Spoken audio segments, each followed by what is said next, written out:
नमस्कार। आप देख रहे हैं आपके साथ मेरी बात और मैं प्रियरंजन भारती।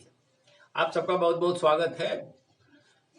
राहुल गांधी अब रायबरेली से चुनाव लड़ने जा रहे हैं। रायबरेली से उनका चुनाव लड़ना ये संकेत कराता है कि वो वायनाड से क्यों भाग रहे हैं। ये बड़ा विचित्र मामला है कि वो लगातार सीट बदलते आ रहे हैं। उनको तो चुनौती अपनी भारत जोड़ो यात्रा में बीजेपी के द्वारा मिली थी। ममता बनर्जी जो इंडी अलायंस की एक पार्टनर हैं, मुख्यमंत्री, उन्होंने खुद ये चैलेंज किया था कि अगर उनको ही इतना उतावलापन है तो वो बनारस से चुनाव लड़के दिखाएं, मोदी के खिलाफ चुनाव में उतर के दिखाएं। लेकिन बनारस तो दूर, वो उसी परंपरागत सीट से चुनाव लड़ने जा रहे हैं जो कभी उनकी दादी इंदिरा गांधी के लिए जानी जाती है। एक बात तो ये है, लेकिन इससे भी बड़ी बात ये है कि राहुल गांधी बिहार से क्यों तौबा कर रहे हैं।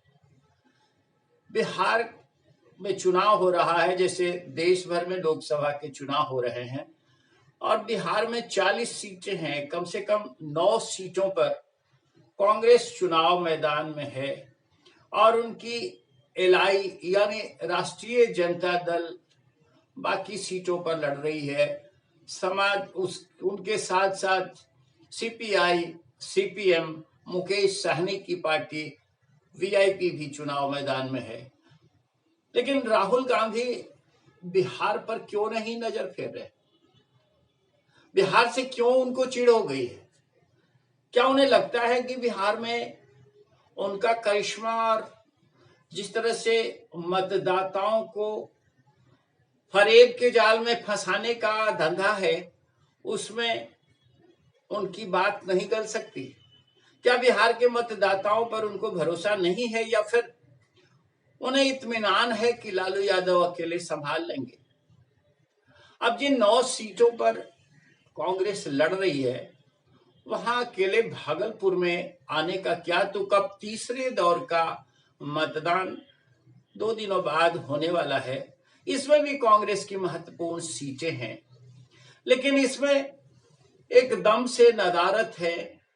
लालू यादव का के ऊपर सब कुछ छोड़ना और लालू परिवार पर सब कुछ छोड़ना कांग्रेस के लिए वाकई एक मुद्दा तो है कि वो बिहार से स्कैप कर रही है। बिहार में जनाधार लगातार उनका घटता रहा है और आज भी कांग्रेस हाशिए पर नजर आ रही। जिस मुजफ्फरपुर सीट से अजय निषाद को चुनाव मैदान में उतारा गया है, वहां कितना करिश्मा कर पाएगी कांग्रेस, ये तो चुनाव नतीजे से साफ हो जाएगा। लेकिन जिसके बूते राहुल गांधी बिहार को छोड़े हुए हैं, वो लालू परिवार क्या कोई करिश्मा दिखा पाएगा? मीसा भारती पाटलिपुत्रा से चुनाव लड़ रही हैं। रोहिणी आचार्य, जिन्होंने कहा जा रहा है कि अपने पिता लालू यादव को किडनी दान की, वो सारण से राजीव प्रताप रूढ़ी के खिलाफ मैदान जंग में हैं। उप मुख्यमंत्री तेजस्वी यादव स्टार प्रचारक हैं। कुल मिलाकर के परिवार का ही कुनबा लालू यादव का चुनावी जंग में भाजपा का सामना करता हुआ दिख रहा है। भाजपा यानी एनडीए के खिलाफ इंडी अलायंस बिहार में अगर दिखता है तो कांग्रेस परंपरागत ढंग से पिछलग्गू बनी हुई दिख रही है लालू परिवार की। अब लालू परिवार में मीसा भारती जिस तरह से खम ठोक रही हैं, यानी वो ललकार रही हैं प्रधानमंत्री नरेंद्र मोदी को, उसका जनता में कितना असर हो सकता है? जनता क्या उनकी बातों पर भरोसा करेगी? क्योंकि चुनाव में तो ये लोकसभा का चुनाव है, प्रधानमंत्री का चुनाव है। प्रधानमंत्री 2 बार के प्रधानमंत्री नरेंद्र मोदी फिर से प्रधानमंत्री बनने की आवाज लगा रहे हैं, रट लगा रहे हैं और जनता से ये कह रहे हैं कि तीसरा मौका दीजिए। किस लिए? दुनिया भर में भारत का झंडा ऊंचा करने के लिए और जो बचे हुए काम हैं देश के विकास के, सामाजिक न्याय के, उसे पूरा करने के लिए। लेकिन मीसा भारती ललकार रही हैं।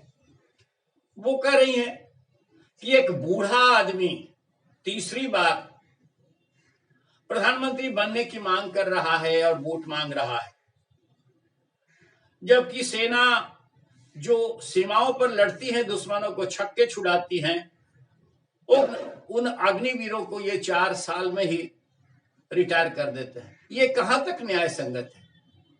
मुझे लगता है कि मीसा भारती का ये कहना और इस तरह का वक्तव्य देना बिहार के मतदाताओं को तो कतई रास नहीं आ रहा है।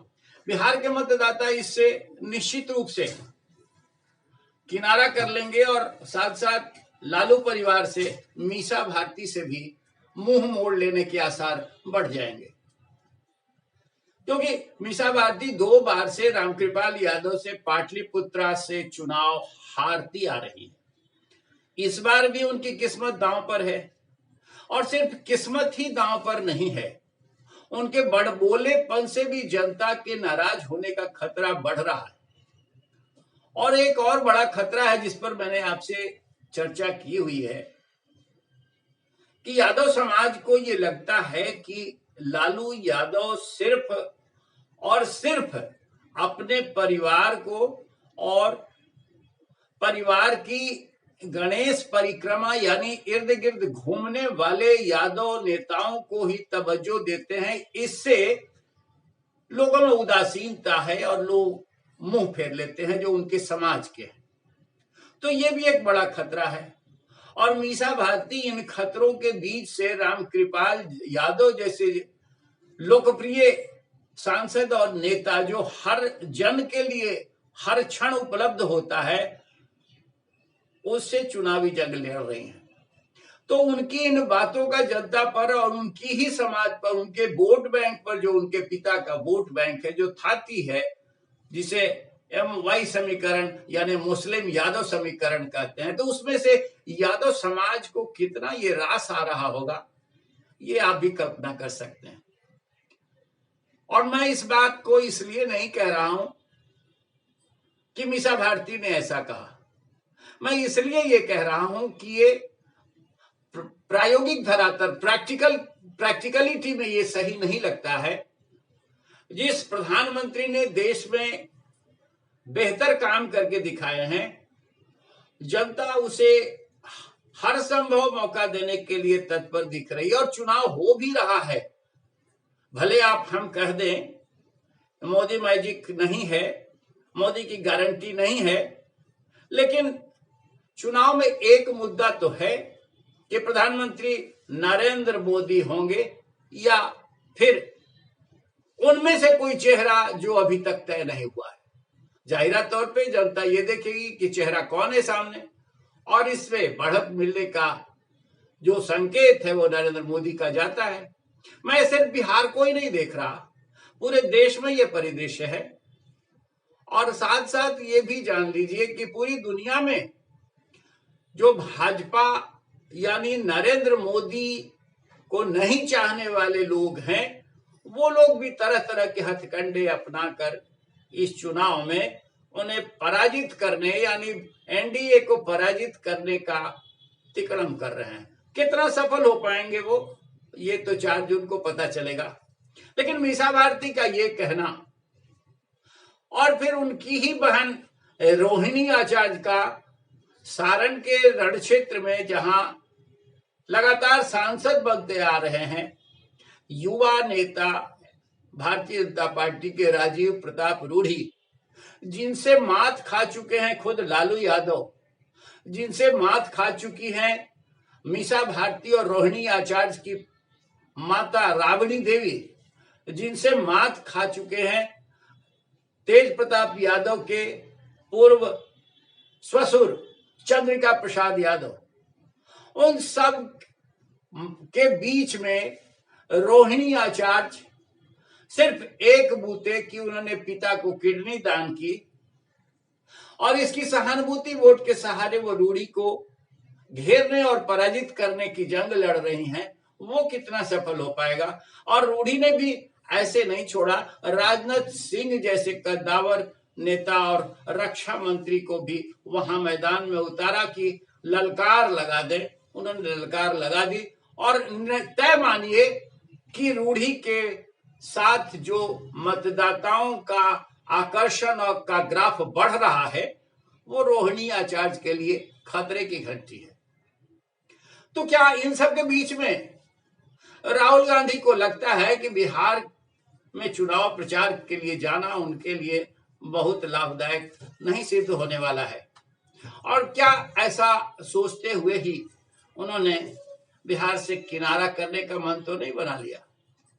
अब तीसरे दौर के बाद चौथे दौर का मतदान जब होगा और वो नहीं बिहार के प्रवास पर आएंगे, बिहार में प्रचार के लिए नहीं आएंगे, तो तय मानिए ये तय हो जाएगा कि बिहार से कांग्रेस और एनडीए अलायंस को बहुत कुछ हासिल होने वाला नहीं है। और शायद यही समझकर राहुल गांधी ने तौबा कर ली।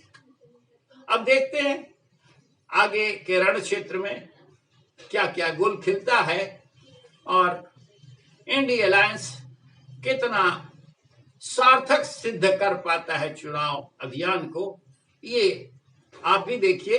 लेकिन हाँ, हम आपसे निवेदन करेंगे कि आप देखते रहिए, आपके साथ मेरी बात, बने रहिए हमारे साथ। अभी तक अगर हमारे चैनल को, आपके साथ मेरी बात को आपने सब्सक्राइब नहीं किया होगा तो बेहिचक कर लीजिए। हमारे वीडियोस पर अपनी प्रतिक्रियाएं देते रहिए। फिर मिलते हैं, किसी और विषय पर आपसे बात करेंगे। आज के अंक में इतना ही। नमस्कार।